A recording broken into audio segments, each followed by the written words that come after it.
Hello, Internet. Assuming that we did this right, we should be together with the Internet. I say Internet because probably the Internet's the only thing watching right now. But hey, we are here. We are live on this Thursday night, Eastern time. I guess it's probably morning somewhere in the world. But Afternoon here. yeah. Welcome to Character Choices. It's this thing that we used to do and that we're going to start doing again for a while, where we get together. It's pretty much just family at the moment. Roll some dice, make some character choices, and do it all again, over and over and over again until awesomeness ensues. All in the quest for the greatest story ever rolled. We're excited to be back. We're excited to be back. It's been a hot minute, and since we wrapped things up on our sort of first arc, and long time coming to get something back and going again. And it's exciting to kind of pick up the threads of story and kind of continue forward with them, with some new things and some not new things, and I guess some new things and some familiar things is probably a better way to put it. But yeah. We are stoked to go. I can't think of a single thing that I would ever want to announce right now in this moment about anything, about me or you guys or the world or anything at all. Could you guys think of anything? Not a thing. No? Yeah. Hey, Pretty guys. boring. We're an announcement-free group. If that appeals to you, hang around. So, awesome. Well, I am excited to kind of get the ball rolling and to shake off the rust and the dust, right, of doing this sort of a thing because it's been a minute. But this is a game that we love, and so just generally speaking, excited to get the ball rolling. So, okay, I'm just going to have us do one last little sound check. Can you guys talk real quick? I want to see the bars move here. Talking, There you talking. go. Talking. Jumped up. I'll Hello. adjust the sound down. If anyone does end up in chat and the sound is not being heard, you wouldn't hear me tell you to tell me. But I mean, let us know. Or if it's too loud or too crazy or anything like that, let me know and I'll make adjustments here. But otherwise, thanks to anyone who is or may be joining us now, and welcome to anyone who might be watching this at any later date. We hope that you get a bit of joy out of this, hopefully a smile on your face, or at least maybe get a bug to try this thing out for yourself at home. And that's really all I have to say. And I think that with that, we will go ahead and jump in to this episode. Episode 1 of this new arc, tentatively right now titled The Reach of the Deep. And we'll see how things go. So, you ready? No last minute or getting up to go get things or all the stuff we did 100 times before we actually pushed live on this. Okay, I think we're good, and we will begin. Here we go. You guys ready? Here we go. Okay.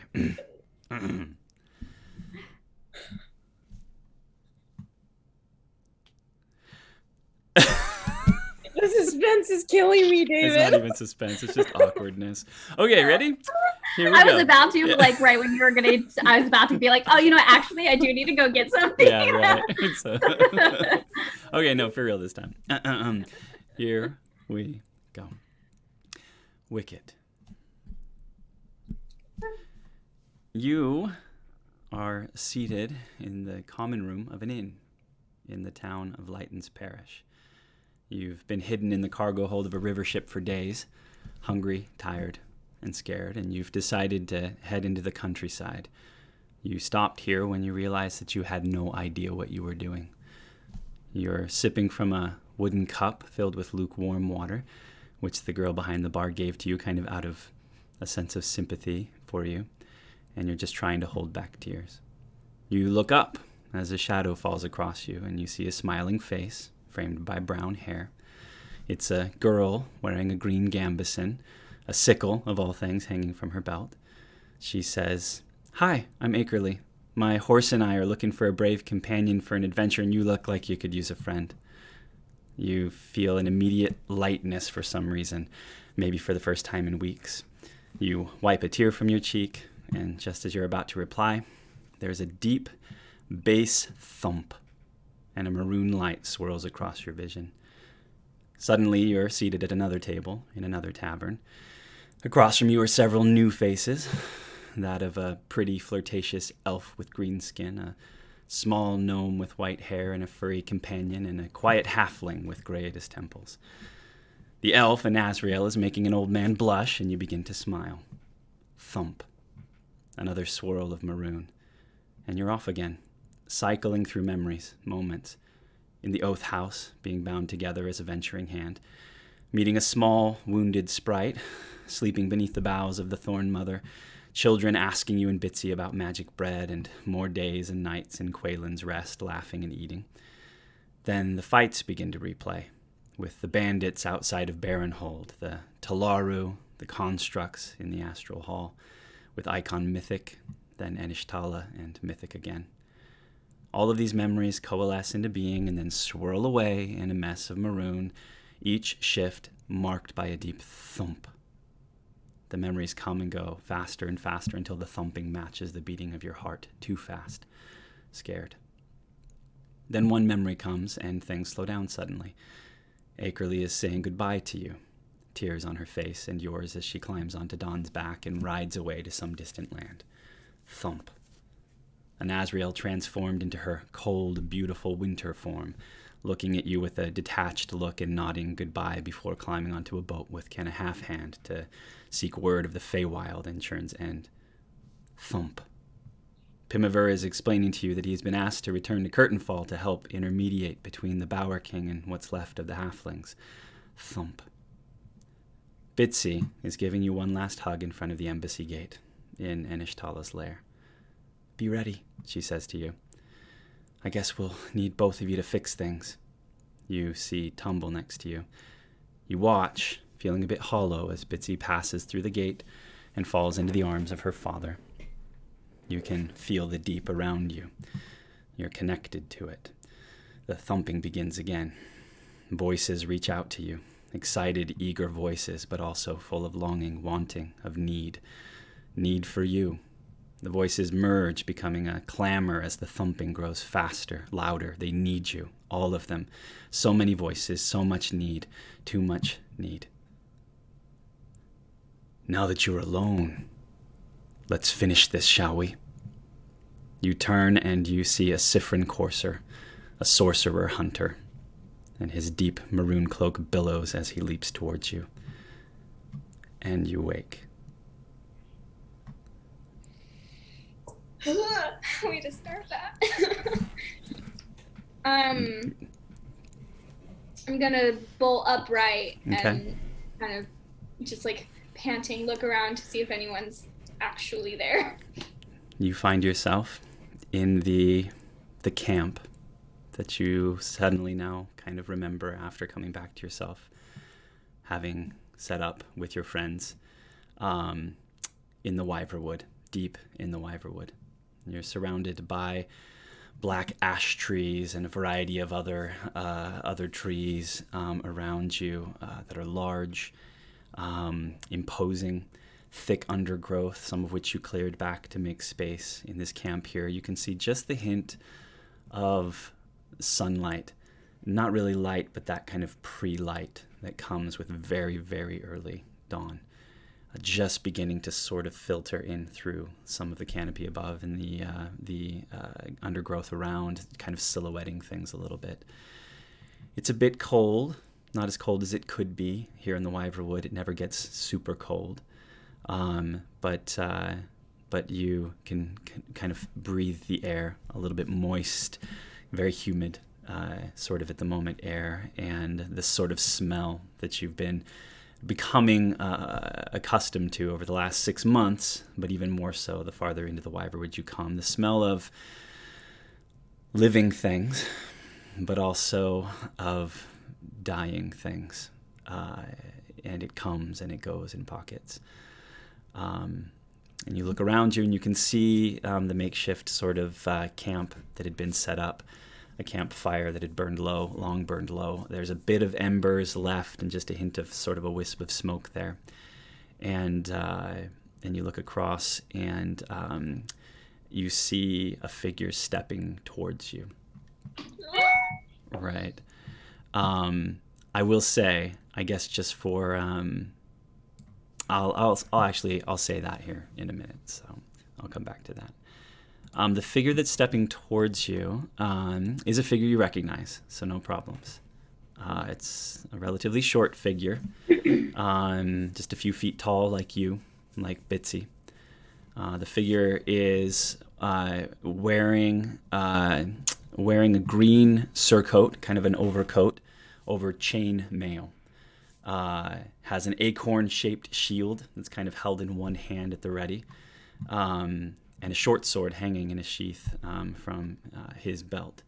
There's handles of a pair of hand axes that are kind of slipped through the belt as well. And the thing that's probably the most noticeable about this guy is his hair. He's got long blonde hair that somehow shimmers slightly, even in the kind of pre-dawn light, glamorously, really. And it's pulled up in kind of a man bun, messy, but somehow just fabulous anyways. But none of that charisma that is like oozing from his hair do you find here in his face at all. He's forest green eyes. They're wary. There's an edge to them. His mouth is set in kind of a stoic line against the nut brown skin of his face. He's got a thin, almost unnoticeable scar through one eyebrow, which you happen to know is a source of disappointment for him, because he's sure the best warriors should avoid scars at all costs, especially in vital places like a person's head. And you see the three symbols that are on both his surcoat and his shield as he approaches you. You see the tree, the simple stylized tree of the Laframel, the forest gnomes of Endelwyn, the sinuous sort of backwards S of the Kuamel, you're intimately familiar with at this point, the rock gnomes of Endelwyn, and the sort of waved line running through two circles that is the representation of the Solamel, the river gnomes, of whom your friend Tumble is really the only one that you know. And they're set in kind of a pyramid, Laframel on top with river gnome and the Kuamel symbol next to it, underneath in a bit of a pyramid on both his surcoat and his shield. You helped him etch the one onto his shield in particular, and you think you did a very good job, just so you know. It already had the Laframel symbol on it, the forest gnome symbol, but it had the other ones added. This is Locke Fairflax.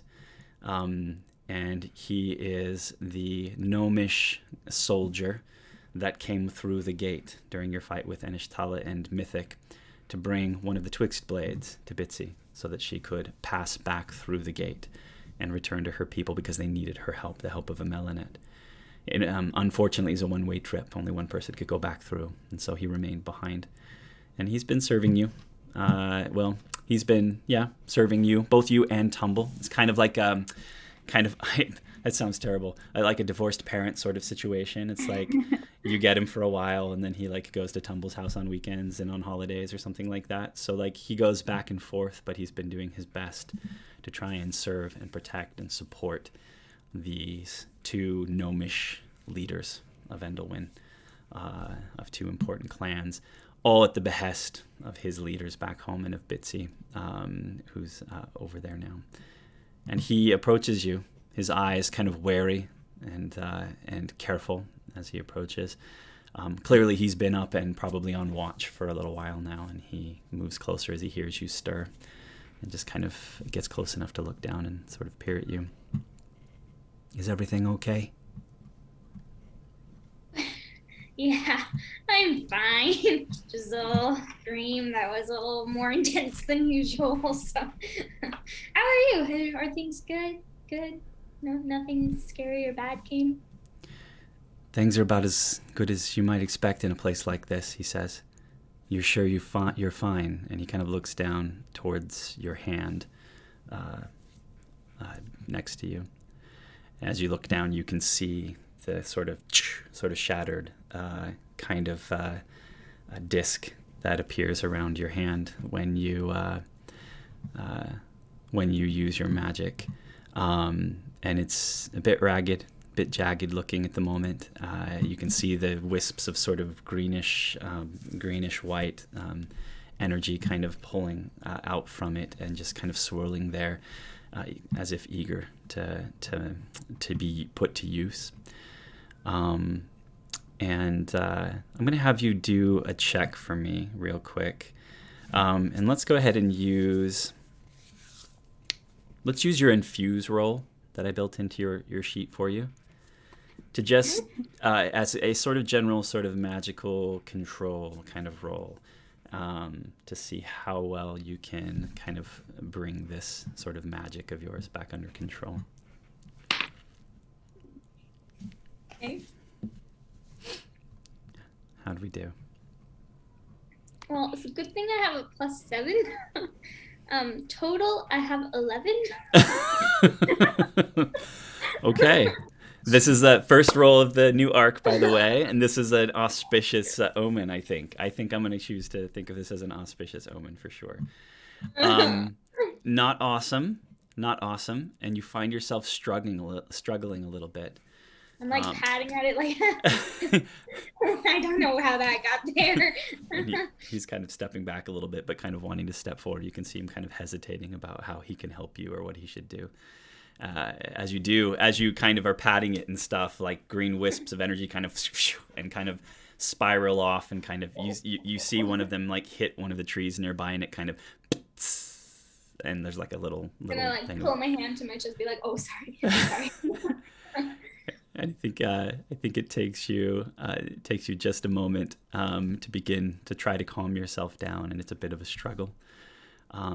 Maybe in order to help you, or maybe it'll be a help to you. You do hear kind of a kind of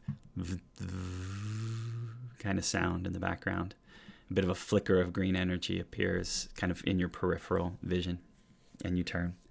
You can see the bulky form of Adam of the Deep, kind of sat down with his back against a big rock that's near a tree. It's this kind of large, kind of a sort of deep beige limestone formation kind of sticking out of the ground. He's set up against it, where he sat down to sort of stay charged up for the evening and kind of rest up. And you can see his face flickering into existence. And you see lines kind of appear around his body. They run sort of through the edges and along the kind of borders of his frame, lighting him up a bit. And he kind of turns his head to look over to you, and you hear him kind of stand up. Is everything okay, Occamve?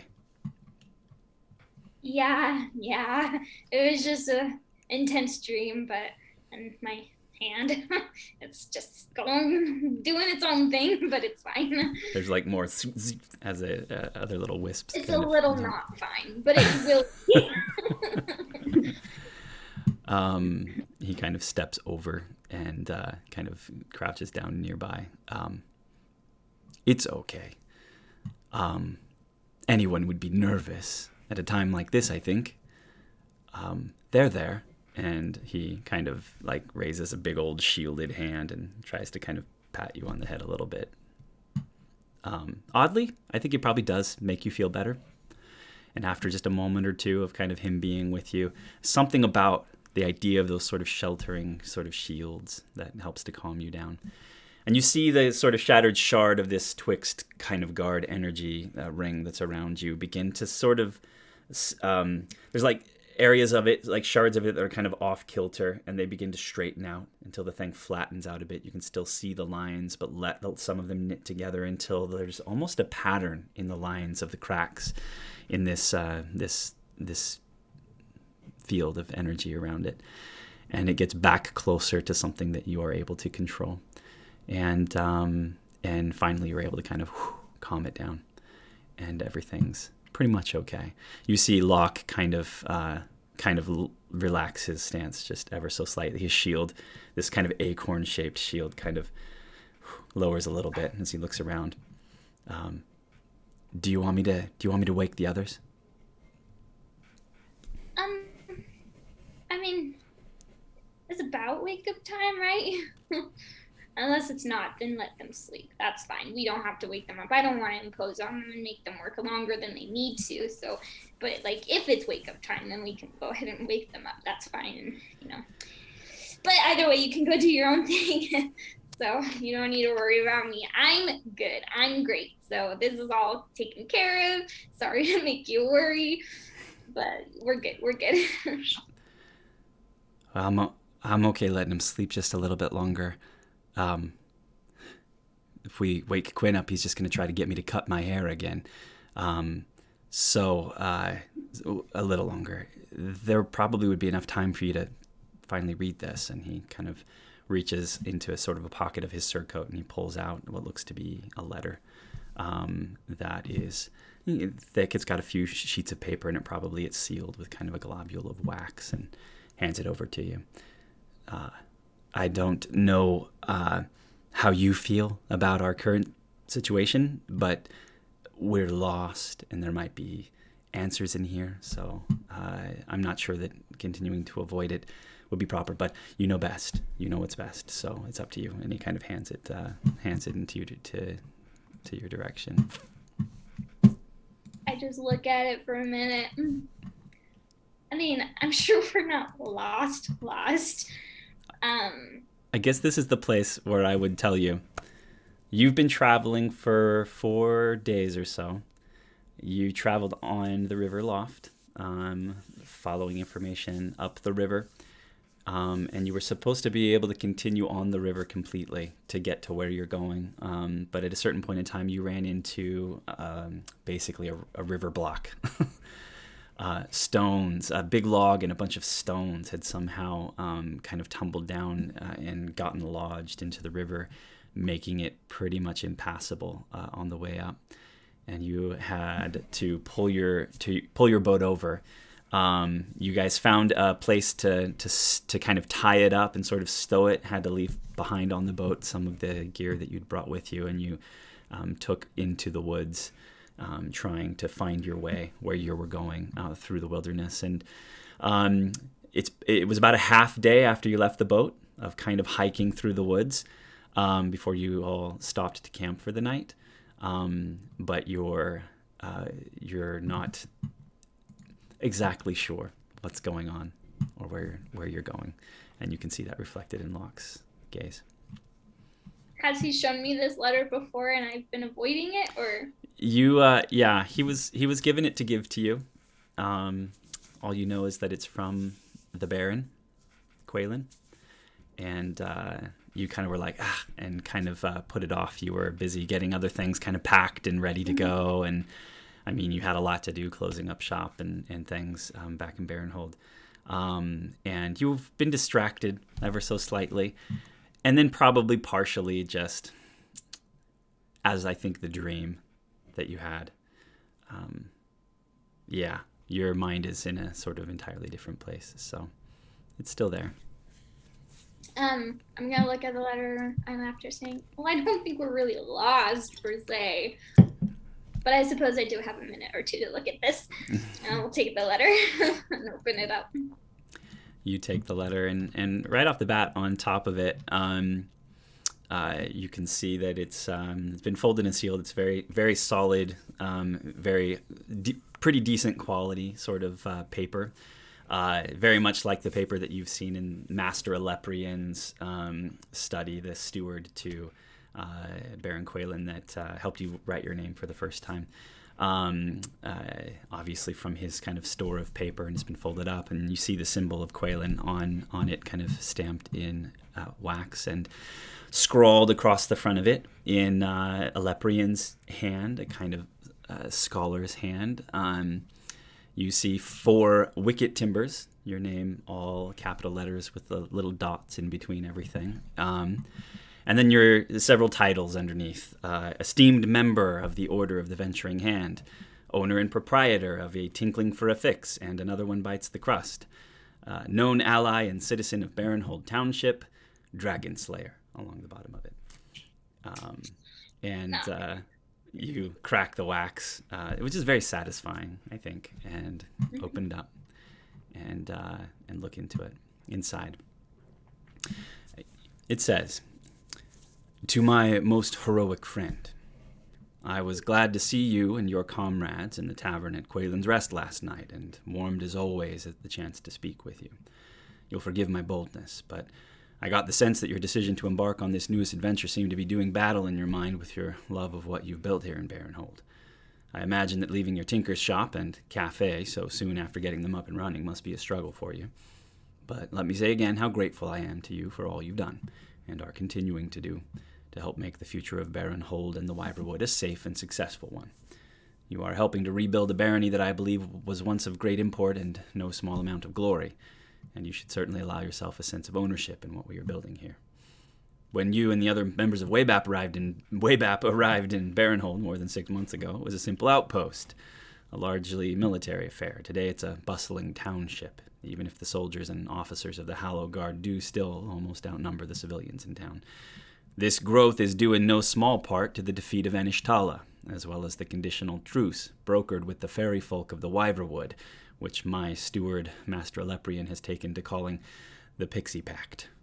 These victories and their influence on things here are the result of the WABAP effect, yet another name provided by Master Aleprian. He smiles each time he uses these somewhat silly names he comes up with. No one loves his cleverness more than he does. I've only taken to using them myself because they stick in the brain and have a light-hearted feel to them, which reminds me of you and yours. But I've taken a turn into a fool's shaft. I'll get back on the main track now. What I'm trying to say is that I and many others are grateful for your contributions, and you have proven yourselves brave and capable, and above all trustworthy. These are the reasons why I've singled you out for this most recent expedition, and I hope that these reminders helps to ease whatever hesitation or sense of loss you might feel. With all that said and done, I'll get to the main point of this letter, which is to put the details of the expedition into writing so that you can reference them more easily in the future. First, news of the site that you seek came to me from one of Master Bandyman's informants. He has not relinquished the name of this person, so I'm unable to verify the information. Hence, it should be taken with a grain of salt. According to the account, the ruin lies approximately 15 miles to the south and east of Baronhold by river. You'll know it by the remnants of a ruined stone pier or dock. A stairway, which was cleared to some degree by the informant, leads up a tangled slope to a gate, which is in very good condition apparently and well sealed. It sits in a larger wall, which seems to encompass the entirety of a long, low hill on which it sits. The wall is overgrown with plants that seem poisonous to some degree, so be mindful. Our informant climbed a tree and peered over the wall and claims to have seen the forms of several buildings within, which appeared to be well made, even grand, though most of his view was obscured by plants and trees. When the informant attempted to cut down trees to make a ladder for climbing the wall, well, the report mentions angry plants and bright colors, and then they were waking up a mile or so outside of Baronhold. Master Aleprian has combed all of the documents in my possession, and based on what he's found, combined with the account of the informant, he believes that this could possibly be an ancient estate of some sort, once belonging to an unknown plinth lord, a title used anciently in Malagria for lesser nobles. This noble would have owed allegiance to my ancestors of House Quaylin. The only evidence we have of this is the inclusion on maps from several different eras of a symbol that we believe represented a sky reach, another term for a manor belonging to a higher class citizen. I do not have any details beyond this, unfortunately. Both myself and the commander of the Hallow Guard are very interested in this place, both as a possible source of historical or cultural information and as a possible foothold deeper into the Wyverwood and nearer to the Capillary Hills and Old Endelwyn. As per our agreement, you will bring any information or objects of historical or cultural value back here to be cataloged and studied. Anything else of value is yours to do with as you please, and will possibly represent the majority of your reward for this endeavor. And if there's anything to be recovered of the estate itself, if that is indeed what you find, I would be honored if you would consider it yours. Under the auspices of my office as Baron in the region, of course. There will need to be future conversations about taxes and councils and other such tedious things when the time comes. Having someone I trust, as well as a leader by blood of Old Endelwyn, will be of great strategic value to our efforts in the region. Well, this letter is overlong. I wish you the best of luck, Dragonslayer, and have the greatest faith in your efforts. Your friend and ally, Handarl Quaylin, Lord Baron of the Wyverwood.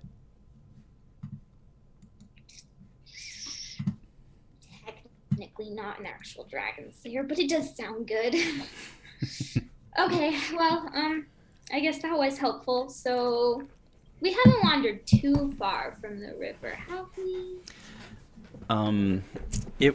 You traveled for about half of a day's worth of travel, 4 or 5 hours probably of travel once you left the bank of the river, and did your best to kind of make way through the wood. It is tangled here. The Wyverwood looks and feels different here than it does right around Baronhold.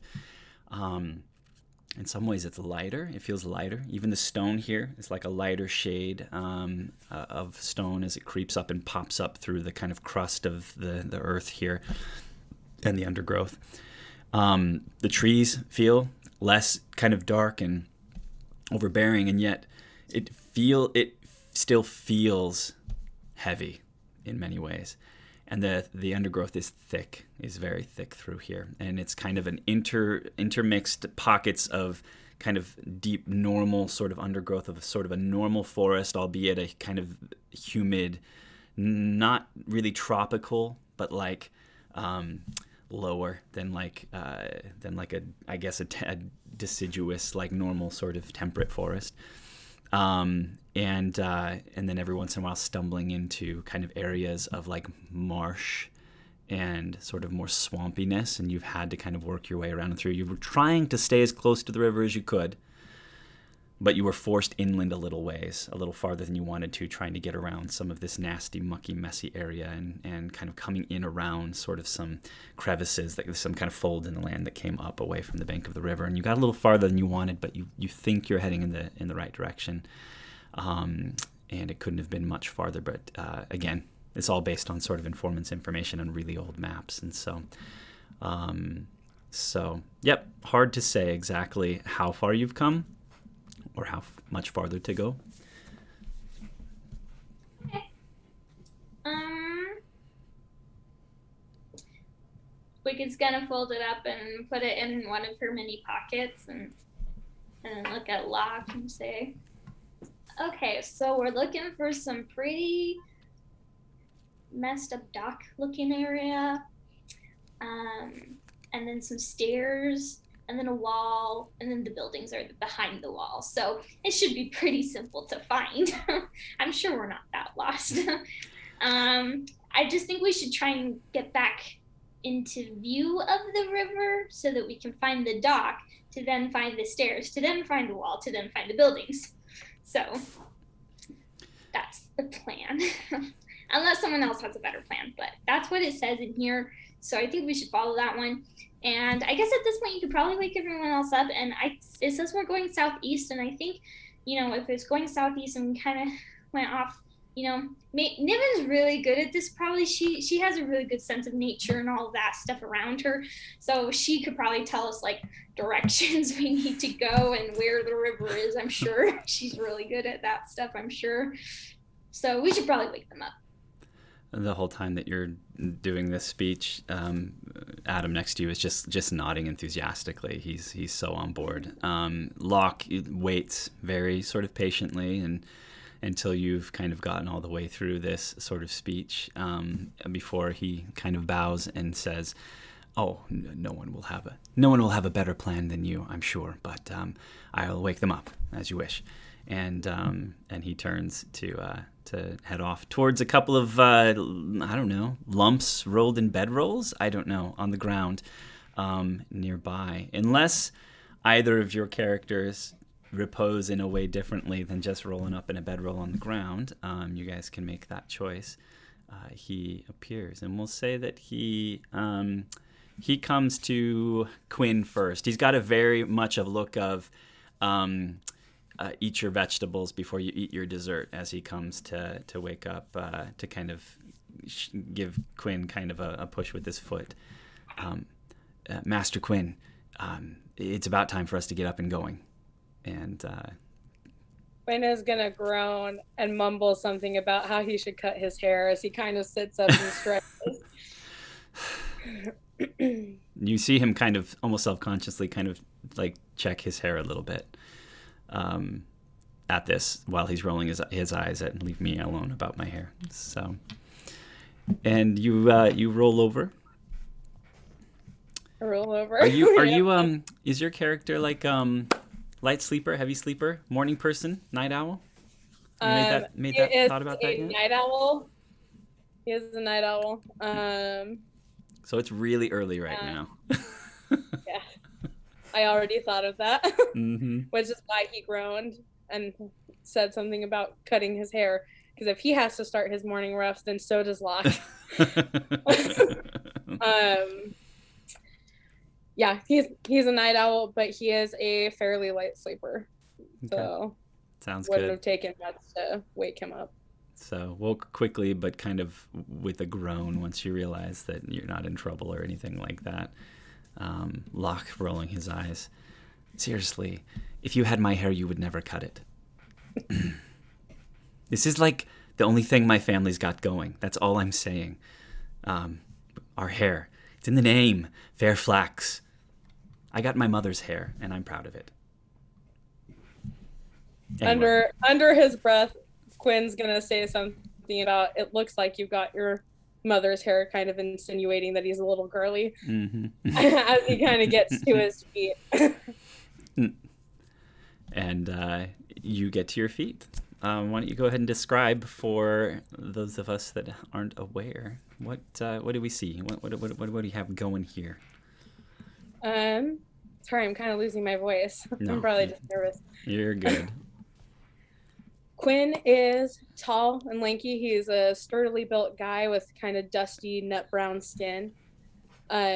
His features are soft, but have a keenness about them that sometimes makes people a little uncomfortable, especially because Quinn has purple eyes, which is common, not common, David?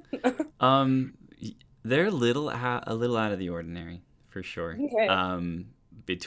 Based on where you're from, like in terms of where you're from, you don't run into a whole lot of people that.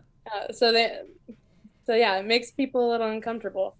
He has markings on his face, and David, I will let you describe those markings.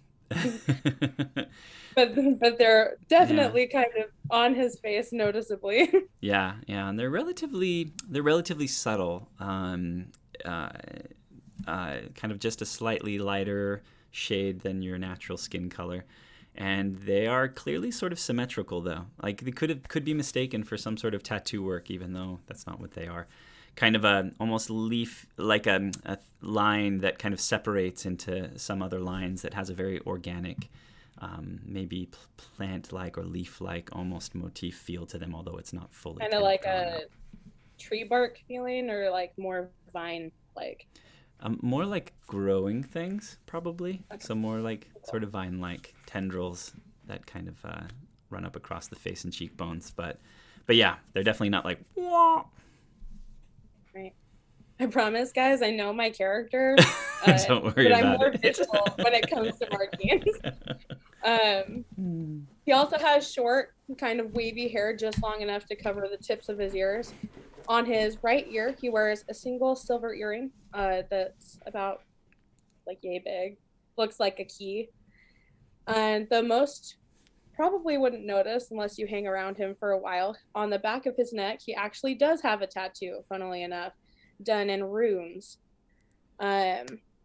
He wears close-fitted black leather armor over a white long-sleeve shirt and black pants that have kind of a variety of pockets and pouches strapped in various places.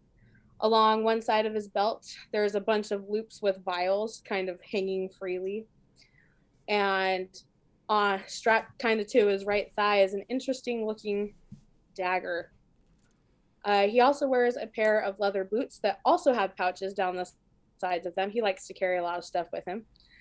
And he wears a wrist brace on his left wrist that is covered by a long black hooded trench coat. And past this, he has a kind of intricate looking bow and a quiver of arrows on his back. And that kind of completes his look. Awesome. Right. So you kind of stand up, grab your bow, kind of sling it over, kind of shaking out the yucks of sleeping in the middle of nowhere. It's this sleeping on the ground in the woods even more uncomfortable than sleeping on the boat that you guys came from. Even the boat was decent, but Wicket built a contraption on the back of it to try and turn it into a boat that could go both ways on the river. And it's a little bit noisy, tiny bit noisy and a little smelly maybe. And but other than that, deck of the boat still was better than sleeping on the roots and the yuck and the slight like weird moisture that you just inevitably find on the ground here in the Wyverwood. But yeah, Locke, once he sees that you're up and going, he kind of flips and turns and goes over to wake up the next body. On the ground, I don't know. Are you happy, Niven, just kind of sprawling wherever, or? Yeah, she's fine with sleeping wherever. Yeah. And he kind of kneels down and uses his hand to kind of give you just a hint of a shake, just a very gentle, respectful kind of shake to wake you up.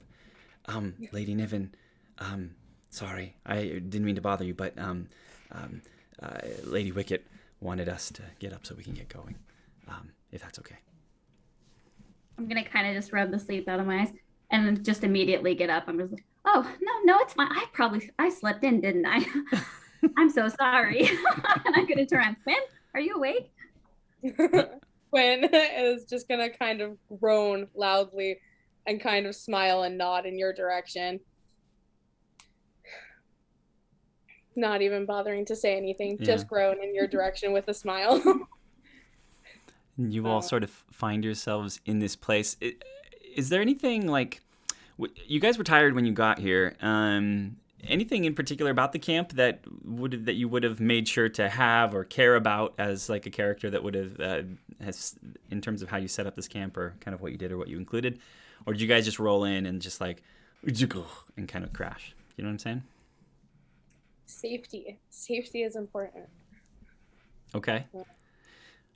I think then maybe for that you tried to find a defensible-ish place. So we'll say that in this spot it's a place where it kind of comes in and there are rocks like the one Adam was leaned up against that kind of thrust their way up around, and they give some cover on most edges, leaving just a couple of ways out. There's always good to have a front door, but also good to have a back door, I think. And so you've got a couple of options for kind of where you can go, and had kind of watched those. But I think with that in mind, with Quinn's kind of sense of security, right? Made sure to choose a different spot. This is one of those things that you and Locke agreed on wholeheartedly in between all of the other stuff, right? That we agree on. Awesome. Anything else y'all would have kind of thought about, cared about?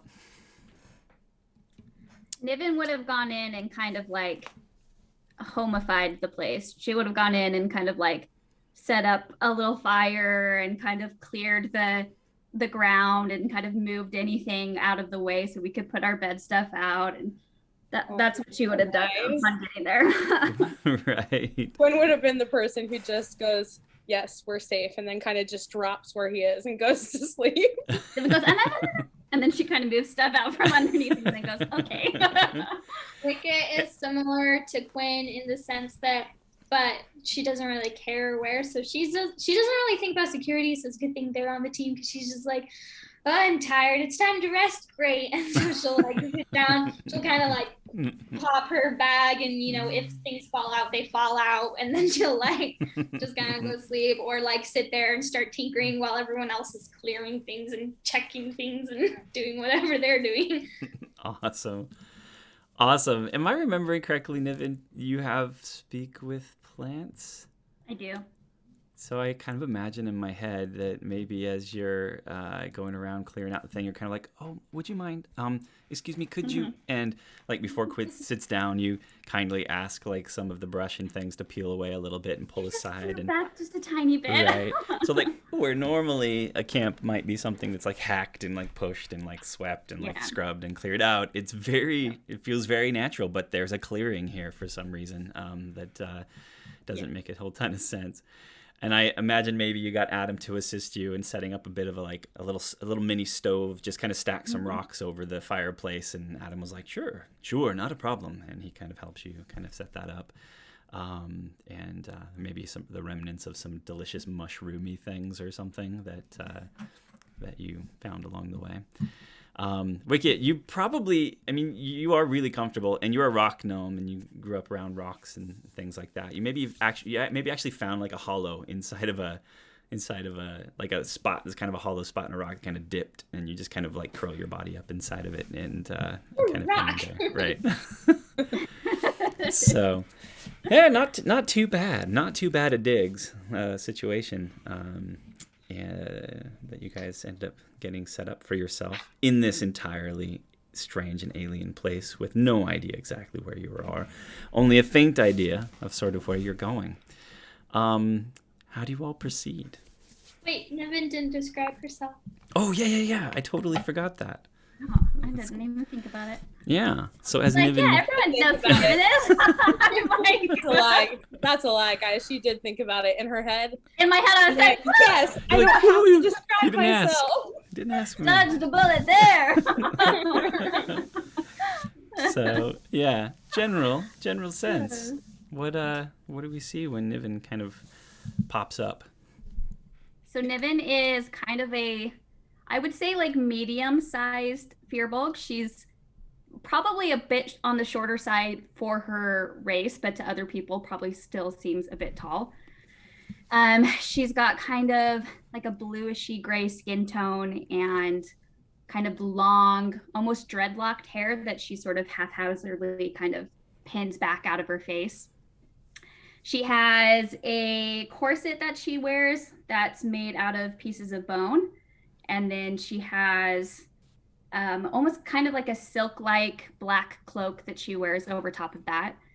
And she carries with her a wooden staff, and kind of around her, almost kind of like what I imagine like an aura being, if you could see it. But she has these spores that kind of just grow around her and kind of follow her where she goes. And on her shoulder, she's got a spider that just kind of lives there and hangs out. His name is Nog. Yep, and he's latched on comfortably to you as you kind of get up and move around. And yeah, so you all find yourself here for 4 full days of travel, half a day pushing through some really awful terrain. It's rough. I mean, it's clear that no humans or humanoid, like I guess maybe humanoid monsters, but not like humanoids. They haven't been here. No one's been this way in a while, and so it becomes very clear of that. Anyway, How early is it? Is it still like dark out early, this would or be like dawn is on the horizon? this is early? like just before it cracks, and so it's probably in the 5 o'clock hour, somewhere in the AM, probably. In which case, Quinn is gonna glare at Wicket, not say anything, but glare. Sorry. I mean, I like sleep just as much as you. I don't like getting up that early either, but I happened to be up, and then Locke was like, should we get other people up? And I still let him sleep. But then we got some new, like a letter with instructions of where to go, and then I was like, oh, we should just like get going, and then like it's Locke. Locke just woke you up. So. at this accusation, Quinn is actually, Locke doesn't respond, just kind of stands there taking Quinn whatever. is gonna turn to Locke and just kind of loud enough that people can hear it, but really meant for just him to hear. Just say, don't get on my bad side, Gnome, where I might shear your hair myself. He looks at you, Wicket, like, He won't do that. He's not. You have beautiful hair. I love your hair. It's gorgeous. He would never. I won't let him do that. Don't worry. he turns back to you, Quinn. You better not. And he pulls a hand. His hand is on his hilt, and you see him like unsheath about a quarter to a third of his blade. You can see that his blade is made of crystal. It's like a crystal short sword that he's got, and it glows ever so slightly, and he just kind of looks at you as threateningly as he possibly can before he and he kind of turns to go check the perimeter. Quinn's hand is gonna flex as he kind of reaches up to grab his bow, and then looks at Wicket and kind of stops and lowers his hand. I'll be Based on he actually pastes on a smile and very kind of robotically turns and through gritted teeth goes, "Morning, Adam." Good morning, Master Quinn. You slept well, I hope. Like a rock. Me too. Quinn's gonna laugh. I keep telling you don't have to call me Master. Just Quinn is fine. Very well, Master Quinn. I will endeavor to follow through. That means he's not gonna stop. Just so you know. It's no personal offense to you, Master Quinn, but if any have chosen to travel, or if any have been chosen to travel with the W.I.C.K.E.T, they must be at least worthy of the title of Master. If not, then I'm afraid I would have to ask you to leave. Quinn is gonna look him up and down in like a I can respect that sort of way. He kind of bends over. He actually whispers. He bends over and whispers, "Please do not leave."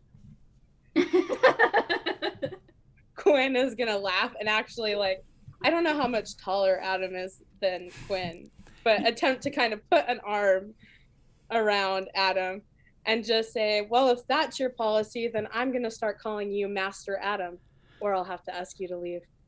His like kind of digitally looking eyes kind of blink at you. I'm not sure how I feel about that. I'll get back to you. Okay, Master Adam. You said you got a letter? Yeah, I got a letter. It was from I put it in one of these pockets. Hold on. I think it was from the Baron, and he was just, he said a lot of nice things. Oh, how's he doing? Have you had this letter for 4 days? Quinn is gonna stride up to you. I mean, I guess we've had it I haven't had it for 4 days. Locke has had it for 4 days. Quinn glares over his shoulder at Locke. To be fair, I'm pretty sure Locke was trying to give it to me for 4 days, and I wasn't being the best at receiving things for the last 4 days, so it's not really his fault. But now I have it, so it's all fine, and now I'm just, it's somewhere here. Does it tell us how to get unlost? We're not lost, guys. I'm sure we're not lost. At this, Quinn is actually gonna look at Locke, like make eye contact, and just kind of like, we're lost. Like he knows, Locke knows we're lost. I know we're lost. Ever so slightly, there's just the grudgingest sort of nod of the head at you when you look at him, and he goes back to watching the perimeter. I've turned back to Wicket. Even Locke thinks we're lost. Yes, but we're not. So you don't have to worry about thinking we're lost, because we're not. Because Niven probably knows exactly where we are in relation to the river, right, Niven? I'm gonna turn to Niven. We're supposed to be going by the river? Yeah. You know where the river is? At this, yeah, I'm gonna actually ignore Niven and turn to Knock and just say, "Knock, do you know where we are?" I'm just gonna put my hand over and I'm going, I know. You put your hands up. You do see his two front little creepy little feet kind of reach over and just kind of do this as she tries to hide him. The river's back that way. Did you guys not know that? Give me Niven a survival roll. Uh-huh. I just want to see if you actually know what you're talking about, or if you just made that up. You can't bluff a liar. Can I do an insight check? Only if she ends up lying. I don't know. I have a 21.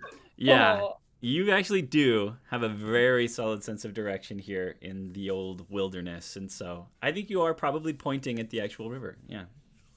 See, Niven knows exactly where we are, therefore we are not lost. Gwen is just kind of gonna raise his hands in grudging, fine, whatever, and kind of drop it. Yeah, see? Okay, so all we have to do is stay near the river, and somewhere along the river is gonna be this dock that looks kind of broken and stuff and gross. And by the dock, there's gonna be some stairs, and at the end of the stairs, there's supposed to be like some place we walk, and there's a wall. And then in the wall, you climb over the wall, and there's buildings, and those are the buildings we're trying to get to. So, not So lost. lock, stairs, a wall, buildings. Got it. That sounds easy enough. Yeah, so we just follow Niven through along the river to find the dock, and we're good. Not lost. I'm gonna have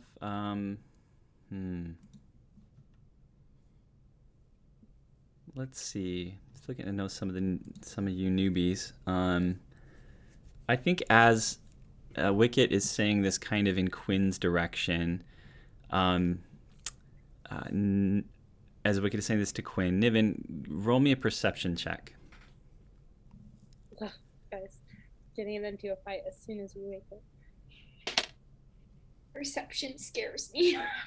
Anytime he wants us to notice things, it makes me nervous. I have a 25. Oh, Niven is rocking this. It's not a bad omen. My 4 was not a bad omen. I imagine with Niven, kind of in my mind, it's like she's not like, I don't know, intelligent smart. You know what I'm saying? It's not like she's like observant, like eagle-eyed, like observant, but she's very present, I think. Like very connected. She's very one with nature and the things around her. And like what she sort of notices is a slight shift in the aroma of the air around you. There's this an odd kind of mixture of smells all the time in the Wyverwood. And there's plenty of somewhat healthier, I guess. I'd be all relative, I suppose, to you. It's all a cycle, right? But more alive sort of smelling things.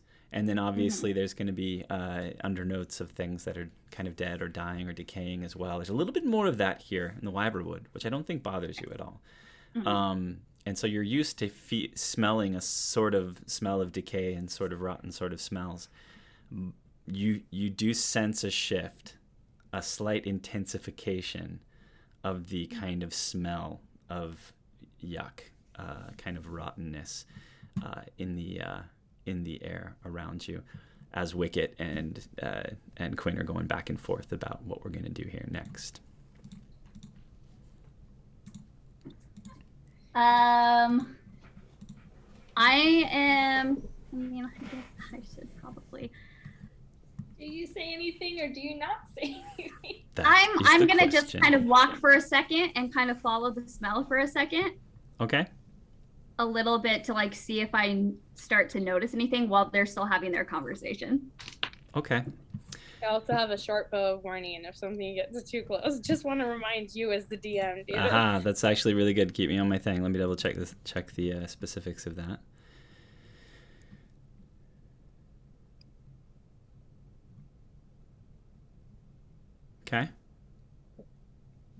Okay. So you two are kind of in conversation, Wicket and Quinn. You're continuing Wicket to convince Quinn, no, we're fine. Niven know what she's talking about. We need to go back. We need to find the thing. As Niven kind of, like Pepe Le Pew style, like follows this like aroma line out of the cleared area. And you pass through kind of some of these rocks that were screening your view and kind of follow it through, and it definitely gets stronger. It gets stronger until you stop and you see above you, sort of sitting kind of on or above a branch in a tree, sort of nearby. You see the face of something that is relatively bird-like in its appearance, as it kind of like does this at you in your direction. It's something that's almost bird-like and almost lizard-like, sort of in a way. And it kind of looks at you, a little velociraptor-y style, and kind of makes a noise. And then you hear a thump. As suddenly a hand appears on the branch, kind of underneath the head of this thing, and pushes the branch out of the way and snaps it. And you can now see that this head of this kind of bird lizard is attached to the neck and shoulder, grotesquely almost, of a much larger humanoid form that is coming through and stepping into view. It is large. It is green, and where it's not sort of mucusy with yellow and like other kind of yucky, fluidy kind of colors around it. This thing has arms sprouting from places that arms shouldn't sprout. You can see it's got not just the lizard head, but coming out next to it another head that is a bit more human, but not quite human. And then from the side of it, a third head appears. That is human, but not right, if that makes sense. You see the eyes of all these, but you see other eyes sprouting from the chest and the torso of this thing. And you see, as it comes closer, a mouth kind of open and kind of out of its chest, too. And the smell kind of hits you. And I'm going to have you do, just to see maybe what you would know about these things or remember about these things. I suppose just a nature check would be the thing to do to see if you know anything about what this is, or... A 17? Not bad. Swirling into view in your mind, unbidden, because you don't really reach for information, I feel like. It just kind of shows up if you need it. And if it's there, it'll come to you. You do somehow remember learning or being taught about, or maybe having bumped into, who knows, something similar-ish to this. It is clearly troll in origin, but it is like a troll on steroids. And the full force of it slams into you as the central head, the most troll-like of the heads, kind of looks down at you and kind of grins, and then kind of screams. You all in the clearing hear this now, just so that you know. Oh, I will say to you that the troll that this is, which, by the way, it's a dire troll, not a troll. You know enough with a 17 to know that this thing will legit slaughter you all. It is bad. And you know that it's bad. So, like, I think you would understand that the chances of standing against this successfully are slim to none. So, Anyway, I'll let you choose as it sort of screams. I think you probably hear the scream in the camp. She stepped out a little ways. Niv and I guess real quick, what do you do right off the bat? Can I react to this? Yeah? Yes. I am going to just immediately cast Hidden Step. Okay.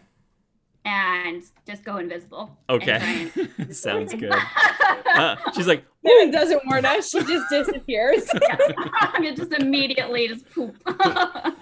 Okay, so just to be good to thanks, I'm going to double check and make sure we know how this happens. Okay, it doesn't say anything specific. You just go invisible. So this is going to give you like advantage on stealth checks and a variety of other things. Do you stay standing there as it kind of like, kind of looks around as you kind of, or do you try to move? If you decide to try to move, you'll get advantage on any kind of stealth roll to try and sort of get out of the way or sneak away. But do you decide to stay put invisible? Or go invisible and move? I think I'm going to try and move. Okay. And try to kind of backtrack my way, if I can get around this thing, back towards the group. And luckily, you're still between the group and it. So it's like it's in front of you. You're here looking at it. The group's behind you. So so you could turn and start to kind of work your way back. So you give me a stealth roll to try and stay off its radar, and you can roll that with advantage. While you're kind of moving back towards the clearing, the rest of you do hear this kind of sound.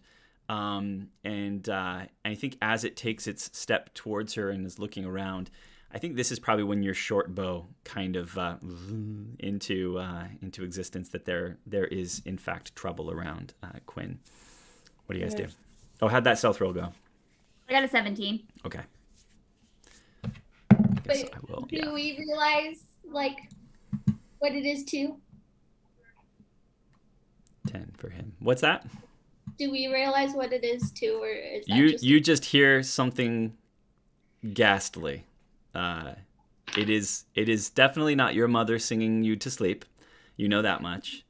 and it is terrifying to the sound. And then Quinn, you've got that bit of warning from your bow, if that makes sense. So, okay, I think Locke turns at this point for sure, and looks back at you, and his eyes kind of widen, and he says, "Where's Niven?"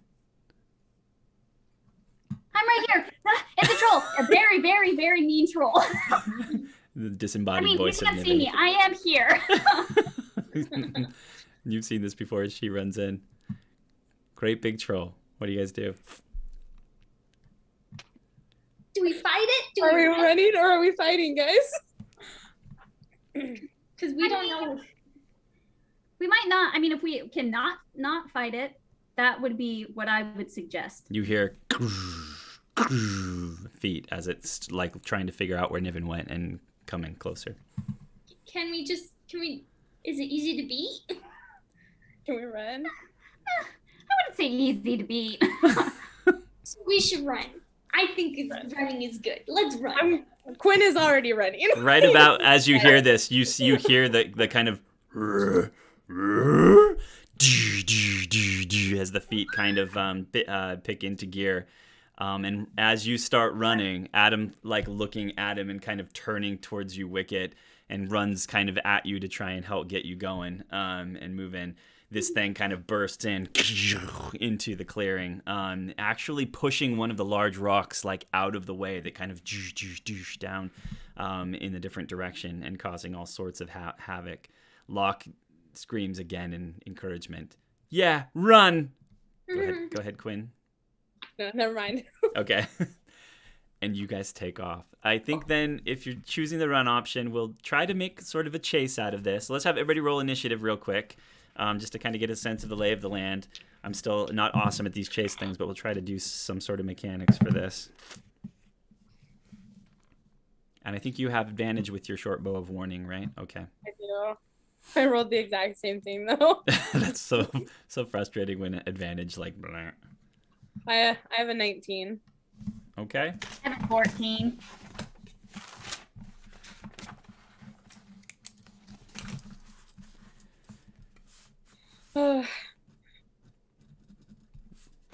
No good. How'd you do, Wicket? Out of 5. Oy. I thought I rolled bad. It's just initiative. It's fine. You're 4, you're 5. Correction, my 4 and my 2, but altogether I have a 5.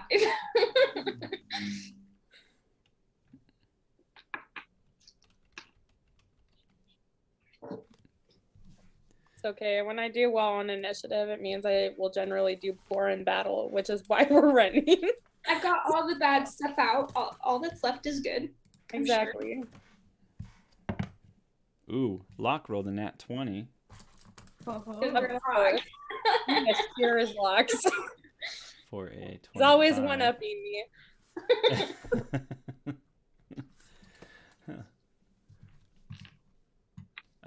Okay, and you said 14, right, Niven? Yes. David, that's going to become an actual pun. I didn't mean to say it that way, but it came out as Sheer as Locks, but his name is Locke, and now I'm going to use it all the time as a pun.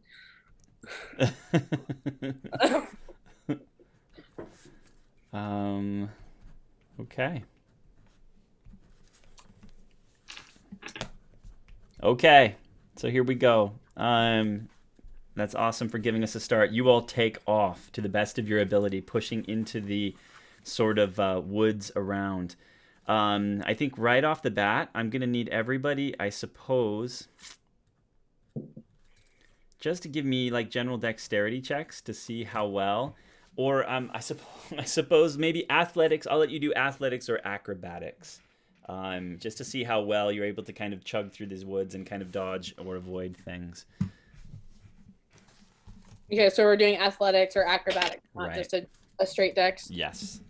I have a 17. Okay.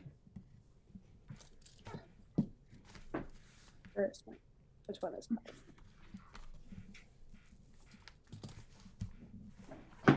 I'm getting better. A little. Did you get a 7? Altogether, I got a 13. Not bad. 13's. I rolled a 10. Yeah, 13's like a perfectly sort of average kind of roll. That makes me feel better because I got a 15. There you So- go. Barely making it out. Yeah, so you do. Oh, shoot. Except Okay. for when the troll rolls way better than everyone else. Unless you want me to roll with my saving throw, because that's higher than my acrobatics. No, ma'am. Would be the same for me. So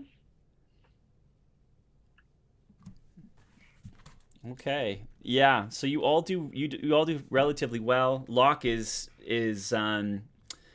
staying close to Wicket. he's like doing the little jog, being like, "Come on, come on, come on!" And he's jogging backwards slowly as you try to go. We gotta go.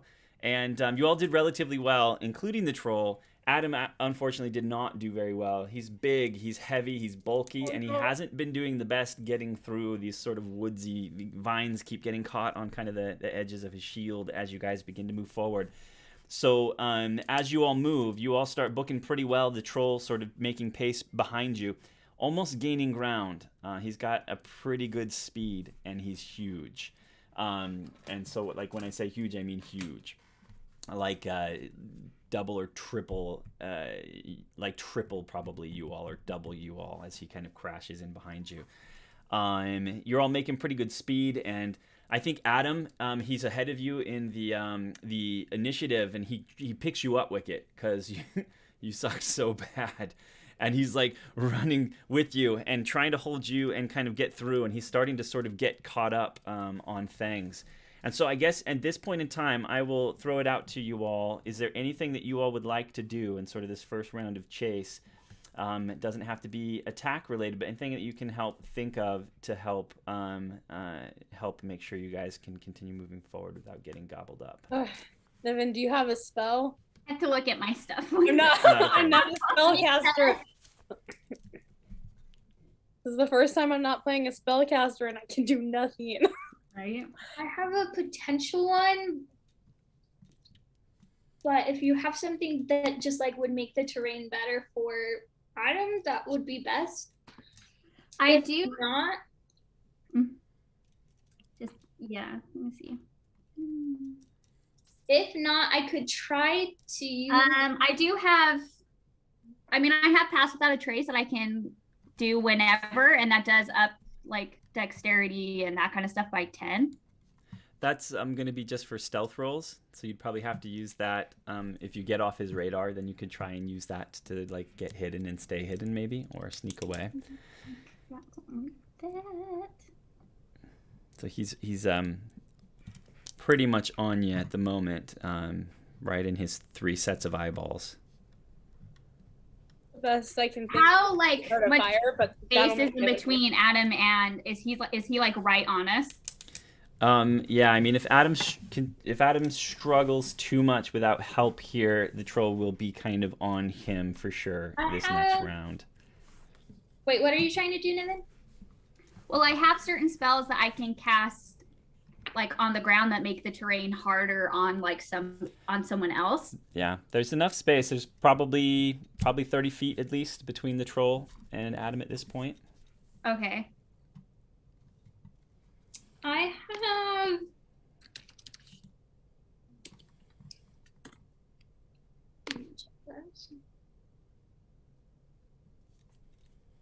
I have Maximilian's Earthen Grasp, so I could try to like grab the creature and restrain it from chasing us. Okay. I could try that. I'm imagining Adam carrying you kind of potato sack style, And me behind and you. you're over the shoulder, like trying to cast a spell. So I could try that. Okay. You can give it a go. You can certainly try that.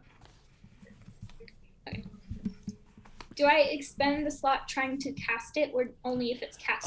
I should have looked this up by now. That's one of those little weird things I never have really ever looked up on these things that require throws if they end up failing. I think You're going to cast it regardless. Yes, this one will because the hand is going to appear no matter what, and then it tries to make a grab at things. So this will definitely use your slot no matter whether it succeeds at actually holding him or not. So it's all going to depend on a strength saving throw. Okay, so what I'm going to do is I'm going to use a 5-foot square unoccupied space on the ground that you can see within range. Medium hand from compacted soil rises there and reaches for one creature you can see within 5 feet of it. Target must make a strength saving throw. On a failed save, the target takes 2d6 bludgeoning damage and is restrained for the spell's duration. Okay. Okay, so let's do... I'm trying to think right off the top of my head here. So I'll just like have it appear like in the space right in front of it. So that when he gets there, it's ready to grab him. Yeah. Yeah. So you're being held by Adam and kind of huddled and like being jostled and whatever. And you're kind of looking up over his shoulder, I think. And you kind of reach out with your hand and it's kind of cracks into, it kind of appears and you cast the spell. I'm trying to think what I could get you to roll just to make sure you can aim properly with this sort of situation going on. Casting it in the right spot and being able to kind of make it pull off. I don't feel like it's a thing normally would be, but I feel like my brain is saying in this situation, it probably would be harder than that. So why don't you make for me, let's do this. Make a...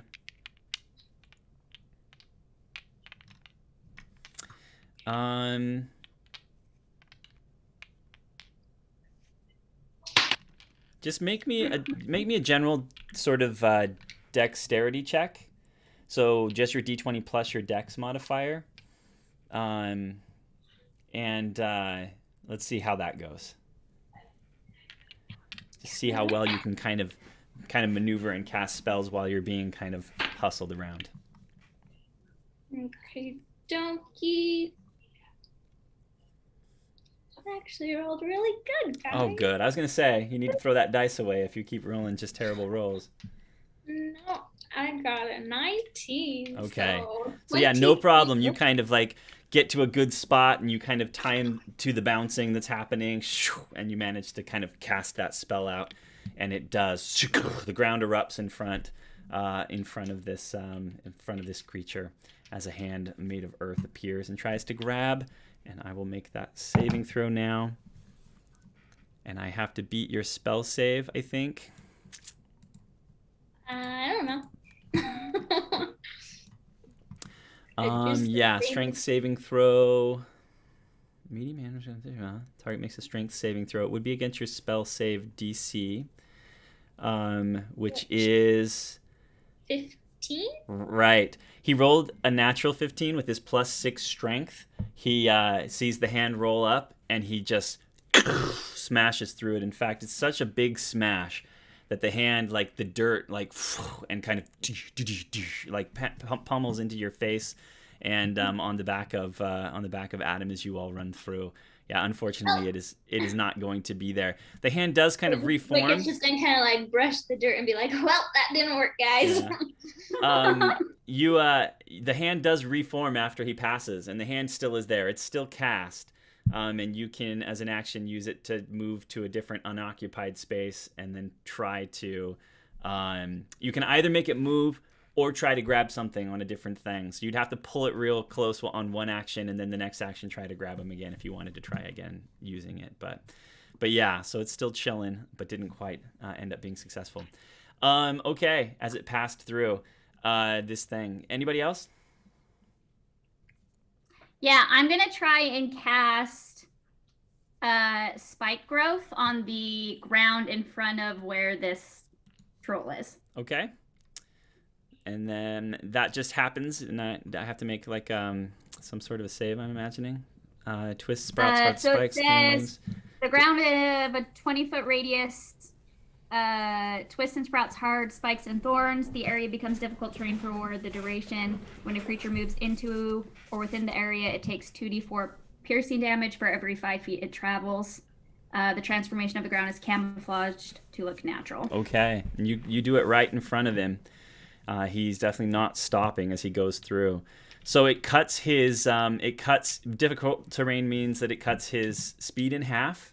So it's going to slow him down significantly on his way through, and then he will take damage for every 5 feet. It's 20 feet, so that's 5 times 4. 2d4. 2d4 for every 5 feet. Oh, I'll let you roll that damage. I don't know why I'm rolling it. So if you want to roll 2d4 4 times. So 6 for the first 5 feet. Okay. 5 for the second 5 feet. Okay. 8 for the third. Okay. And 6 for the last one. Perfect. Okay, noted. Awesome. Well, that's enough. Cutting his thing in half slows him down just enough for to keep him from basically just landing right on top of you, Wicket, inside of Adam's grasp. And he kind of pushes through and snaps through like the things that are trying to hold his shield and kind of breaks out into the open as you all continue to run. Like it's gonna be like, oh, nice job, Niven. Right. All of a sudden, Niven is now visible as she's running. That's right. That is true. As you continue, Locke gets a look of relief on his face as he sees this happen, and he's like, "You really gotta hurry." As you all kind of continue to move forward. So, okay, you continue moving. You break free of sort of some more undergrowth, and you do find a bit of a track. On this other side, it's overgrown, but there's less. There's like no trees, and there's less things here. Rocks around it, and it kind of winds away into the distance ever so slightly as you sort of continue to move forward. Let's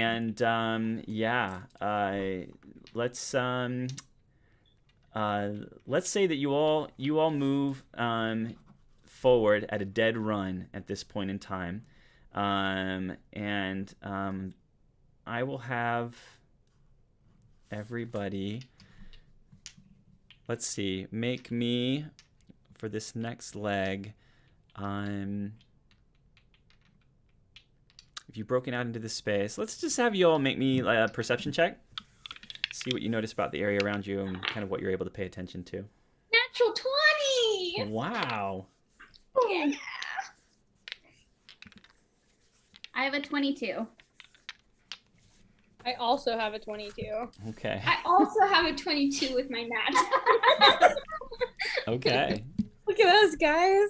Right? Do we get any bonuses for having all the same rolls? Sometimes That's really cool. So I'm going to say that that between all of you, you're able to guide your way really, really well. And you notice this track.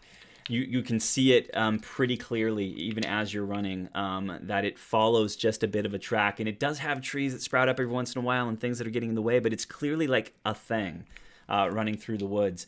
And as you sprint, the best that you can, still trying to dodge things and look through. I think I'll give it nat 20 to Wicket. You look through the trees in the distance, and you see just a hint of sort of pale beige. And you see what to you, being kind of a tinker and a builder, seems to be probably an edifice of some kind, potentially a wall or something that's kind of sprung up in the near distance. And suddenly a bit of hope maybe appears. I saw it appear on your face, so I'm just saying it appears in your mind. So in any case, and you sort of see that in the distance. I'll give everybody now in order, I guess, a chance to do anything that they might want to. You could feel free to do any sort of action. If you have like a ranged attack or a spell that you would like to try and do, feel free. And we'll start with Locke. And Locke has nothing from a ranged point of view. He's a straight up fighter, so he's just sticking as close to Adam and Wicket as he possibly can with his shield ready to get in the way. And that brings us to you, Quinn. If there's something that you'd like to kind of do, kind of on the run real quick, any sort of action that you'd like to use. I have my bow. Okay. Sorry, I'm checking my sheet real fast because I was just in the mindset that we're running. Yeah, so I'll just try and shoot over my shoulder. Okay.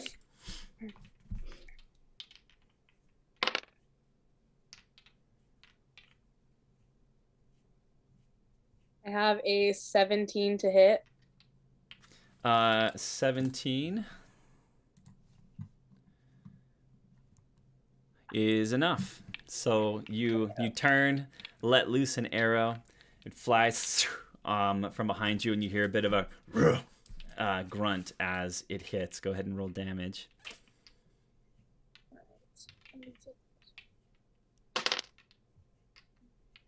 7 damage. 1d6 plus 4. I think I Okay. could try. Sorry, I'm Awesome. checking to make sure I didn't miss anything with this weapon. And since I don't know if it has any immunities, this is the damage type. It looks like piercing damage.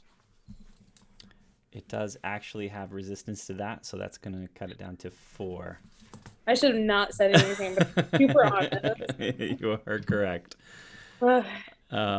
Right. And, right. That means that all the damage it took from those spike growth as well were cut in half. So, thank you. I appreciate that. It's shrugging things off pretty darn well as it approaches. You see these just claws glistening in the trees and woods around you. Okay, you guys see this? Locke is like, good shot. He looks impressed at this on the fly, sort of on the run, kind of spin around Legolas style shot in this direction. Anybody else? Oh, I guess next would be his face so that he doesn't look pleased that Locke just gave him a compliment. Right. He continues to run for his life. I think Adam's actually next, and he's going to just book as fast as he can, and he's going to actually make up a little bit of speed, focusing everything on just running, and kind of he's going to kind of dash ahead as he can. That brings us to Niven. Anything you'd like to try this round? Niven is going to. She's gonna turn around and she is gonna cast Blight and try and hit him. Okay. She stops running and everyone freaks out, going, "What are you doing?"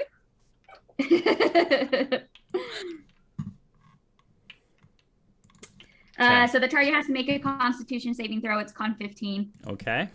If they don't, it takes 8 on a failed save or half as much on a successful one. Okay. How much? 8d8 you said? 8d8. So it takes full on if you fail Awesome. it, and it take half if you succeed. Yeah. Nope, it does not save. So yeah, feel free to lay that juicy blight damage on me. What kind of damage is that? Is that like necrotic? Necrotic, Okay, yeah. got it. Mm-hmm. Okay.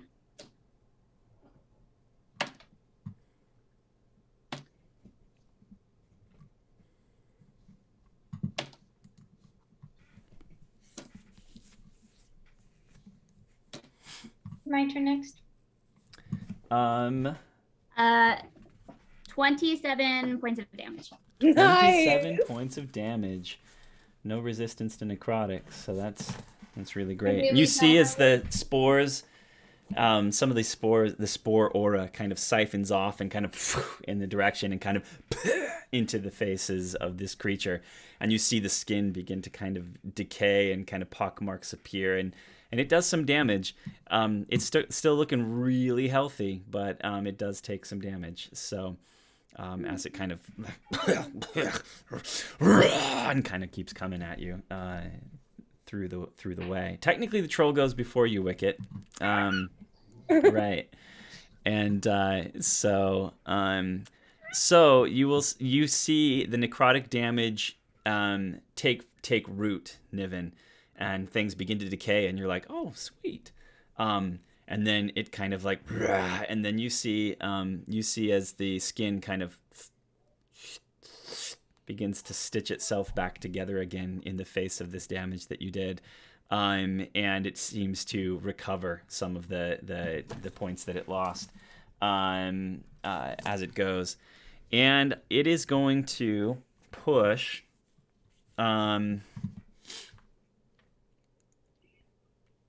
It is going to push, and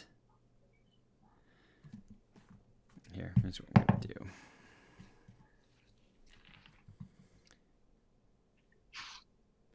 Yeah, it is going to focus all its energy on just moving as fast as it can, and it is going to close. It is going to close the gap significantly between you all on this round. And I think Locke was kind of hanging back with you all, and it's going to get just close enough that it's going to reach out with its claws and swipe at Locke in the back, who kind of holds his shield up to get between you and it. Oops. Oh my heavens. First one is only a 13, even with a massive to hit, because I rolled so bad, and I don't think that's definitely not going to do it for Locke. You can see swings in, he pulls up his armor and kind of bashes it off to one side as it kind of across the shield as it goes. Then, but you see the grin on the troll's face as it swings again fast. These strikes are so fast. 1, 2, 3 more times at him. That's a natural 20 on that one. Nat 20 on the first one. Nat 20 on the second one. No. I am not joking. Holy cow. 2. And then that's a 2. That won't hit. 2 natural 20s on these last ones. Okay, so we've got... I'm just bouncing all over the place here.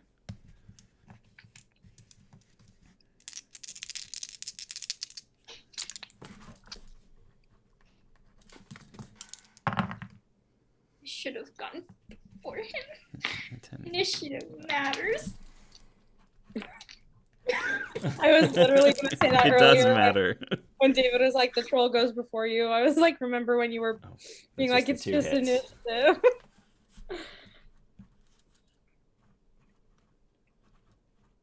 Probably really bad that we all feel that way, though. We're like, oh, I failed, but I only failed initiative.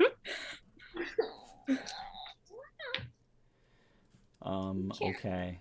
Plus 12 Locke isn't more. gonna die on our first episode of our... You won't die on the first episode. It's fine. Quinn will just remember this as a reflection of your leadership, so be comforted. Okay, you all, you hear a scream. Those of you who aren't actually looking hear the kind of screech as he bats off one thing. You actually hear Locke be like, kind of like, ha! And then 2 of these other things hit him. And actually, you can see them kind of into him. And kind of, you hear the claws getting past and through the chainmail that he wears under his surcoat. And you hear him kind of... and be lifted kind of up, and he kind of tosses him in a direction, and he takes 52 damage from those 2 natural 20 attacks, and kind of rolls, and you see him kind of roll up. He lands on his feet, and you see him kind of holding his side as he looks at you all, and then behind, and his face is just kind of drained of color every so slightly as he's kind of trying to stumble forward. And that is going to bring us to your turn, Wicket. Okay. Okay, I'm gonna try doing Charm Monster. You attempt to charm a creature you can see within range. It must make a Wisdom saving throw, and it does so with advantage if you or your companions are fighting it. If it fails the saving throw, it is charmed by you until the spell ends or until you or your companions do anything harmful to it. The charmed creature is friendly to you. When the spell ends, the creature knows it was charmed by you. Okay. So you get advantage, but hopefully you roll really And what is the save? Wisdom. Please roll so poorly. And what did I have to beat? My spell save DC is 15. Yeah, he rolled a 17 on the dice. He has no wisdom at all. Oh, actually, he does have a save on wisdom. So he actually ended up with a 22. So so your spell rushes out to hit him with that sort of sorceress energy and kind of splashes against him. Probably heads up towards the head and the face area, trying to charm him. kind of gets in his eyes, and and you see the lizard kind of head kind of see what's happening, and you see it reach out and kind of gobble up the energy that you sent off in their direction, and kind of bleh, and then kind of this thing continues to move in your direction. I just ate myself. You are getting a strong sense. This thing was built to tussle, hardcore. Maybe we should just keep running. And okay, that brings us to the end of that round. You guys move forward. You run through the next stretch of this. And wait, can I tell Adam to drop me and pick up Locke? Yeah. Can Locke run? You betcha. I'll let you do that. Okay. He looks uncertain, but I'll be fine. But you're the Occamve, so he puts you down on your feet. He scoops up Locke, and he kind of starts taking Locke. Locke is definitely like, no, don't be stupid. I'm fine. Just let him carry you. He coughs up some blood as he goes. And you guys push this last sort of stretch here towards what you saw in the woods, and you do break through kind of clear, and you see basically a wall of plant life in front of you. It is too straight, and it spreads off in the distance in either direction. But it's too straight to be just normal plant growth. And you do spy one spot that's kind of clear of plants, and you see that beige sort of stone, and it's that clear sort of stones fitted together in a sense that is a building or a wall. And now that you see it, you can see that it's a wall. And you pull up in front of it, and it's a wall. And this wall is probably, it's got to be at least maybe 15 feet high. And you can see it stretches for a stretch, and then there are these sort of spaces where the plants go up and over things like a column of some kind and some sort of a formation on top, and these are stationed every 40 feet or so. So like where you come in, you see like 20 feet in that direction, one of these, 20 feet in that direction, one of these as you move forward, but the wall sort of continues to keep going. And I'll have you sort of pull up in front of this wall for this round, the troll close on your heels. I'm just gonna just turn it straight over to you all at this point in time. Can we climb it? Locke is first in the initiative, but he is struggling. He's going to use his action. He's going to use his action to draw on his second wind, and he's going to heal himself up a bit. 14 points. Awesome. So he kind of gets an extra bit as you guys pull up to the wall. He kind of looks at you. Tell this lump to put me down. I've still got fight left in me. And he does look. He's got more color in his face now, and looks not awesome, but also not on death's door as you guys kind of whoop up against this wall. Adam looks at you questioningly, quickly, looking over his shoulder and then at you. And he puts Locke down on the ground, who kind of stands. He's got his short sword out, his hand on one of his axes. He's got his shield and his short sword out, just standing again between you and this creature. And Quinn, that brings us to you. What would you like to do in this situation? You kind of pull up against this wall. It's woods in front of you, woods kind of up against this wall, and you see the wall kind of disappearing in the forest in either direction. What would you like to do? How high is the wall? About 15 feet. Is it too high to just kind of quickly scale? To quickly scale, climbing movement, I think, is halved. So you have technically 15 feet of climbing movement, but you can tell by looking at this wall. In fact, go ahead and give me... let's do this. Super dexterous, if that helps. Yeah, let's do this. Niven? Yeah. Well, how is your nature, Quinn? Sorry. Go ahead and give me a nature check, Quinn. This is one of your things. It is one of my things. Give me a nature check as you're looking at the wall, trying to decide if you can climb up it. Okay. I have a 22. Yeah, you're really comfortable, especially with certain kinds of plants. In particular, plants that are dangerous. You start to think about climbing up this wall, and you see the plants, the vines that just are enshrouding the stone, kind of climbing up and over it, and very quickly pick out the telltale signs: the deep glossiness of the leaves, the kind of dark colorations, and the long sort of thorns, and a variety of other things that tell you that these plants should not be climbed. Okay. If that makes sense. Got it. They are clearly, just like in the letter that the Baron sent, these plants are noxious, poisonous plants of some sort, and would be just a beast to try and get up and over. Not that you couldn't try to do it, I suppose, but you're fairly certain that it's toxic. You don't know exactly how toxic, but that it would be toxic and very creepy, dangerous. Okay. In which Okay. case, I am going to use my bow, Okay, so you turn. and I'm going to coat the arrow in poison. Okay. Sounds good.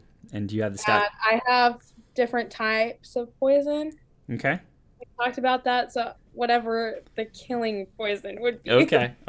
So one dose of just hurt you lots poison. Yeah. So that says I can use a bonus action to coat. Mm-hmm.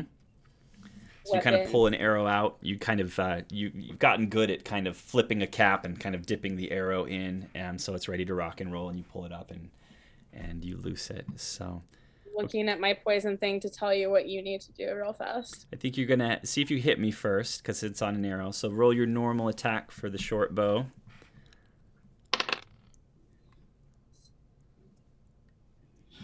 Looking out of it. That is a 22 to hit. That'll definitely do it. And then you'll roll damage, your normal damage, and I think I have to make a con saving throw. Yeah, you do. Ooh, he's got pretty good constitution, but not that good. I just rolled a 5 on the dice, so he's got a 10 altogether. Yeah. Okay, so he will take. That's 8 regular damage, and let me click into the poison damage. Okay. Oh, and it ignores resistance to poison. It looks okay, like. Cool. 5 poison to 11. Okay. And 2d8.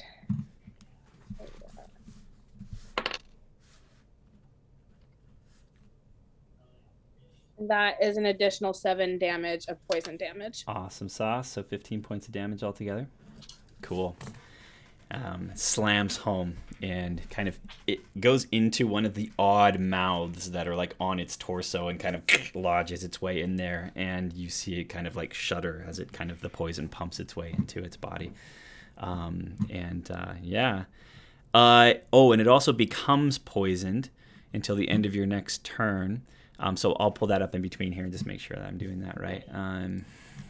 As a condition, I think he takes additional damage unless he can con save his way out of it. Poisoned creature has disadvantage on attack rolls and ability checks. Oh, cool. So he now has disadvantage on attack rolls and ability checks, which is awesome. So, okay. So that's your thing. What else are you all thinking, Niven or Wicket? Yeah, can I go? Yeah. So I am going to cast Speak with Plants. Okay. And it says on my thing that so I can imbue plants within 30 feet of me with sentience and animation. I can give them commands. And then it also says that I can turn difficult terrain caused by plants into not difficult terrain, or vice versa. Okay. So I'm going to cast Speak with Plants, and I'm going to ask the wall to open and let us through. Okay. Sounds good. So you cast it. And it's just one of those things that just happens, or... Yeah. And it's Speak with Plants, did you say? Yeah. Okay. And you cast so this is a wall of plants? It is a stone wall. with plants growing up around and over it. And these plants happen to be making it impossible to kind of climb the wall or scale the wall for you. So you kind of quest out, and you I imagine a lot of your magic kind of taking place via these sort of spores that are connected with you. So you kind of, and it kind of like goes, and they kind of go in and like tickle the plants, and the plants kind of respond, and you see them begin to kind of stir, and so on and so forth, and you speak to them, and they look at you. I'm gonna have you. I'm gonna have you do a persuasion check for me. I'm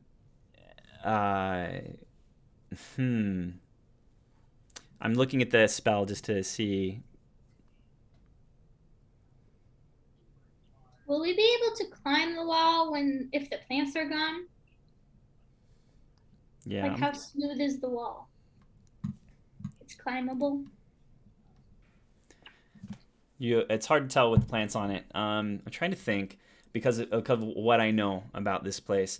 There would need to be a sort of interaction. You don't have a ton of time here. The spell does say that you can turn something into from difficult terrain into not difficult terrain, but I think I'm still going to have you roll me a perception check or a persuasion check real quick,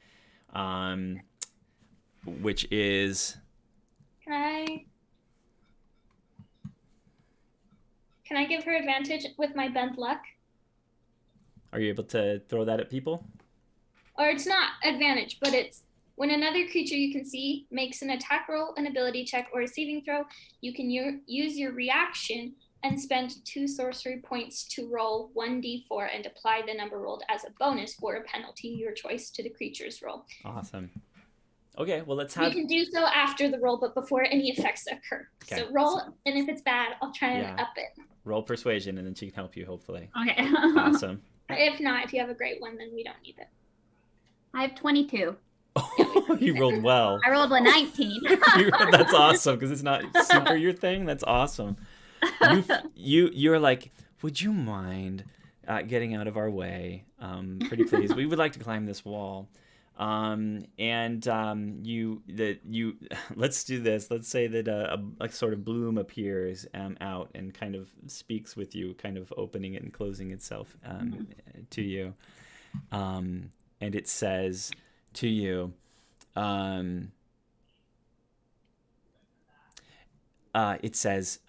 we'll be happy to move. We'll be happy to move. But if you climb the wall, you'll die. And it kind of like, and you can see sort of it peels its way back, and you see it peels its all the way back down to sort of one of these pillory things that's kind of set off down the way. What's revealed basically is this sort of deep beige limestone wall that's just made of cut limestone that's been fitted very nice and tightly together in this wall, and it runs down to what looks like these sort of stone pillars that rise up in between, that are made of like a gray shale that are stacked on top of each other, and it peels itself back, and as it does peel itself back, it just once again says, "Honestly, I really wouldn't if I were you," and kind of peels its way out to the thing. As this happens, there's a flash of light. I'm just realizing I have to take off to go get Riley here in just a few minutes. There's a flash of light on one of these columns. You can see as it peels back out of the way of one of these columns, you can see a stone, a gem, a shard kind of installed at the top of one of these things.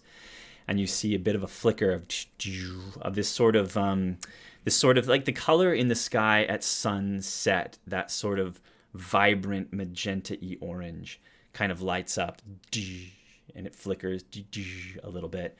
And while this is happening, the troll is approaching, and it kind of stops and roars. You see all like 4 or 5 of its arms like ready to go for you, and then you hear the same sort of and a bit of a flash from one of the ones that are shrouded in vines still a little farther, and then as the wall in both directions, these columns begin to emit this sort of light. and from at least the nearest sort of 3 or 4, there is a massive sort of unleashing of sort of energy and light that kind of out from these things in this same color. And you watch as these figures appear out of the light, and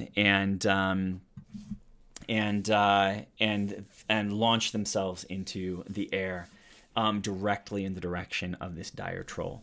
And you can see that they're sort of a hybrid-looking creature.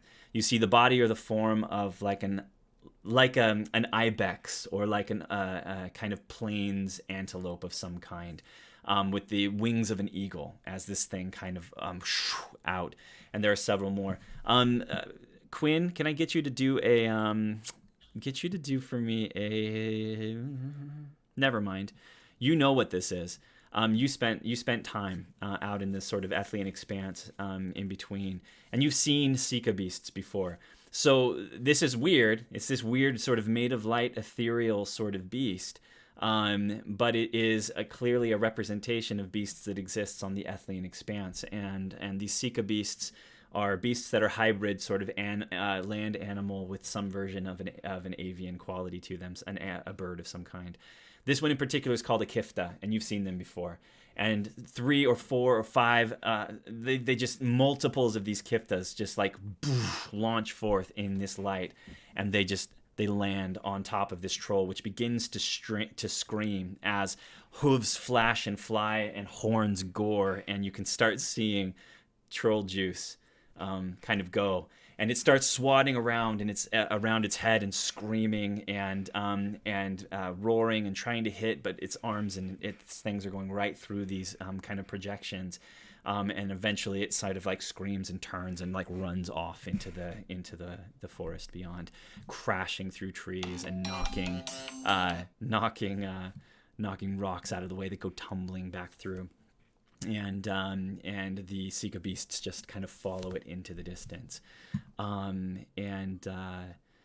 You hear at this point in time, Niven, in the silence that sort of follows, that kind of aftermath of, oh my gosh, what just happened? You hear your breaths all of a sudden more than you feel like you normally should, and there's like leaves like falling to the ground, kind of in the aftermath of this. You hear just a hint of a voice from that plant that says, "You're welcome." And we're gonna have to stop there for now. I don't know if you guys, you all tell me if you wanted me to try and run and come back and keep going, or if we want to just kind of stop there for now and we can pick this up next week. I suppose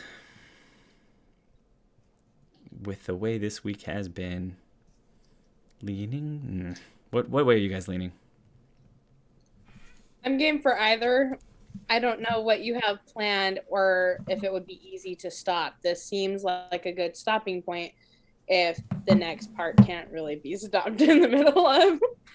But right. I'm game to keep going if you are. It's going to be probably 30 minutes plus for me to get there, get back again. I'm going to go ahead and call it, I think. I know it's kind of short and sweet. Chance for us to try our characters on real quick and introduce everybody, get to know each other.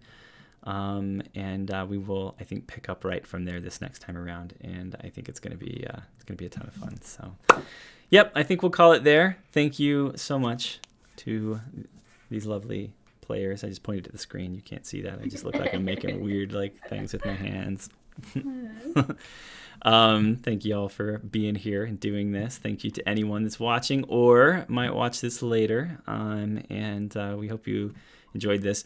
Man, chases, I've looked at a little bit here and looked at a little bit there, but I'm going to have to brush myself up on I always try to pull something from these sessions where I'm like, I should probably work on that a little bit, and that'll be my thing for this time. But I'm excited to be back in this world. I'm excited for what's coming, and it's kind of fun to see you guys' characters bounce off of each other in like real life scenarios like this. So really looking forward to it. So if that's it, again, no announcements or anything. Thanks again to everybody. And we will sign off. We will try to get back on again We're trying to get back to more regular sessions of these, at least weekly, maybe more often. Maybe we'll bump things around a little bit, but to get pretty consistent with these. So we will more than likely see everybody again pretty soon. So I think that's it. And I will leave it there and just do this wave at everybody and say good night and good luck. Wait, no, that's someone else's thing. We will talk to you soon. Peace. See you later. Bye.